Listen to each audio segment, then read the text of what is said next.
Even though I'm a guest here, I would like to say hello and welcome. This is a hello welcome for the guests. My name is Rasmus Kristiansen. I'm the head of development at UC Storsborg, and we are the project owners and also those who need to learn most. So we're really glad you're able to come here and hopefully learn a lot about how to do social entrepreneurship, but also with a social inclusion bent. So I would just like to start with presenting a little bit about the project. It's not much, it's just to give you an idea of what we're actually doing in the project and why we're here. And then I will let a lot of people that are way more intelligent about this talk and let us all learn together. So if you would like to say just, this is the day's event. Later you will be sort of guided through the day in a professional manner. But this is the program. You also have it on your tables or your desk in the folder. The project partners are from 5 different countries, and the reason we mention this is because we have the project is based on doing 5 national conferences, and each conference can have its own thematic built around entrepreneurship as social inclusion. So we had one in Denmark, this one is in Ireland, and next we will go to Italy and Norway and Germany. So it's just to say we're trying to build learning conferences and getting to be wiser, and also because we have to do at the end of the project some general European recommendations for how to approach this. So the aim of the project is to create and develop IntNet, which is a European network for social inclusion. So later Jan from Norway will just guide us through how to enter and be a member of IntNet and what you are able to achieve by being part of this network. So that is one of the elements we would like to do. The other things are we would like to do national policy briefs. How can we improve entrepreneurship education in each country? There's a lot of improvement in Denmark, I can tell you already, so that we need to address. We also have some European recommendations. There's a policy paper coming based on all the findings we will have throughout our conferences in Europe.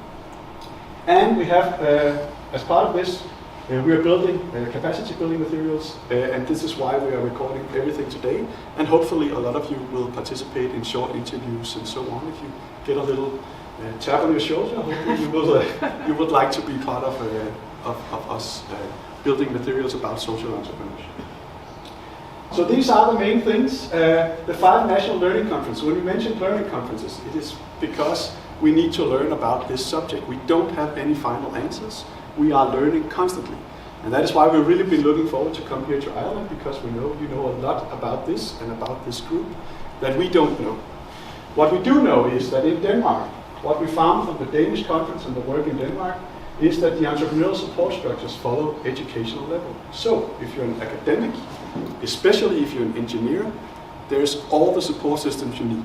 There's entrepreneurial hubs, there's funding, there's hubs for meeting other ones who have good ideas, and everything is in place. But the lower you go in the educational level, the less support systems there are. So basically, the ones we would like to target in this project, there is no support systems.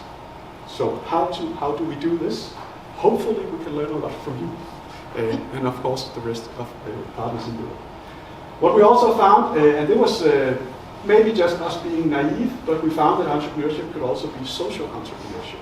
That we don't need to start companies to work with entrepreneurship and all the qualities from entrepreneurship. And this is obvious to a lot of you guys, but it was a big insight, at least from our part in Denmark, that you could do entrepreneurship and it could also mean something else than just the economical factors. Also economical factors, but it could also just be value for yourself and your community. That was also a big finding. But what we hope to learn a lot more around here is how do you actually do this. We know that in Denmark there are no formal structures, there are no formal education addressing our target group, which is most in need of those structures, by the way, to be able to do anything. So how do we do it? Hopefully you can learn something from the way you're doing it here in Ireland, or we will learn from some of the other countries and we will share it, and you can join IntNet if you'd like to learn more about this in the coming years. So by that sort of short introduction to the project, 5 minutes 3 years' work in 5 minutes, but that is normally the case. I will like to hand over the word to Alan, who will sort of guide you through. This is Alan is from ULS and our local partner. So thank you all for coming. I hope you will sort of help us all learn a lot more, and thank you.